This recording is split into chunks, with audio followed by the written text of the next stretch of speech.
Hi guys!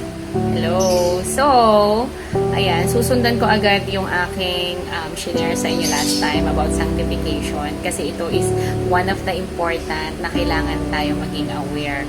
So, na ano lang ako na share ko ito doon sa mga prayer team ko sa church, and ako din mismo tinamaan din ako dito sa verse na ito. Itong verse na ito ay galing sa James chapter 3 verse 9 to 10. Ang sabi dito sa English, with the tongue we praise our Lord our Father, and with it we curse human beings who have been made in God's likeness. Out of the same mouth come praise and cursing. My brothers and sisters, this should not be. Di ba, no? Pag inisip natin, no, pupunta tayo sa church linggo-linggo, nagpipraise, glorify natin siya, nagpipray tayo using our tongue, using our mouth. Pero at the same time, when we are angry, when may tao na nakagawa sa atin na hindi maganda, it's the same tongue na ginagamit natin to say bad words, no? Alam niyo yan, ayan, di ba? Grabe, ako din, nagilty ako. Kung nagilty kayo ngayon while you're listening this and when I read the verse, ako din po. So, same lang tayo ng nararamdaman. Kasi nga, ito yung sinasabi ko last time na under tayo ng sanctification. Through the glory, through the grace, and by the Holy Spirit na ginagay tayo sa process of sanctification, of being or becoming a Christ-like living. Ito yung part nun. So, dapat talaga tayo ay nagbabasa ng Bible. Kailangan tayong maging maingat sa kung anong ilalabas ng bibig natin. Kasi at the end of the day, we are the representative tayo ng Lord dito sa lupa. We Christians should be the one or nagiging model tayo on the non-believers. Diba? So, well, nagagalit talaga tayo sometimes. Hindi naman yan, hindi ko sinasabing hindi, dahil ako mismo may times nagagalit talaga ako sa mga anak ko, sa asawa ko, pero hindi na kasi ako nakikipag-away sa labas. Like, siguro kung meron man akong sisitahin, the moment lang nasisitahin ko siya, if he will say something about the Lord, kinakurse niyang Lord, siguro mga ganong bagay na lang. Pero yung makikipag-away tayo, hindi na, dito na lang tayo sa bahay. Disiplinahin natin ang sarili nating pamilya. Okay?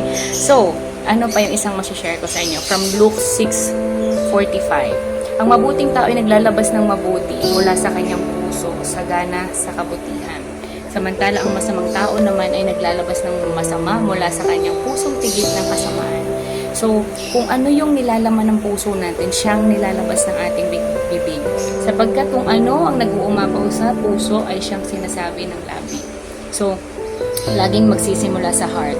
Kung makikilala natin ang ating Panginoon, kung makikilala natin si Jesus, at syempre alam na natin kung ano yung tama at mali, syempre at pipiliin natin dapat yung tama. Nagmusisimula yan sa heart. And kung malinis yung heart natin, nagre-repent tayo every time na nagkakasala tayo sa bibig man, pananalita man, or whatsoever, sa isip man ito, nagsisimula siya lagi sa heart. At kung yung heart natin ay heart ng Panginoon, o sa tingin ba natin, magsasalita pa tayo ng hindi maganda. At kung the moment naman na may gumawa sa atin ng cursing, kung tayo naman ang universe, sabi naman dito sa Luke 6:28, bless those who curse you, pray for the people who mistreat you. So, yan lang guys. The Lord is just, siya ay makatarungan.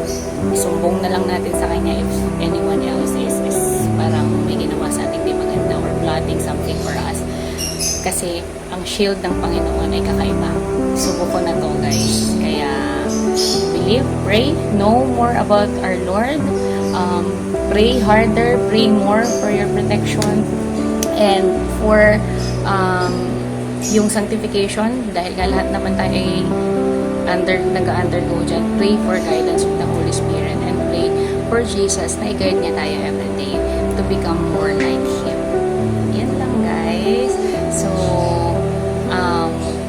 meron pa akong last na verse na i-share sa inyo, at ito ang pinakamatindi from Mateo 12:36-37. Tandaan nyo, ang araw ng paghuhukom Pananagutan ng tao ang bawat walang kabuluhang salita na sinabi niya. Pawawalang sala ka o paparusahan ka batay sa iyong mga salita. So careful guys kung ano sasabihin natin. And if ever na may masabi ka, nasabi ka, repent, pray. Okay? Thank you guys. Don't forget to read your Bible to know more about Jesus. Bye-bye.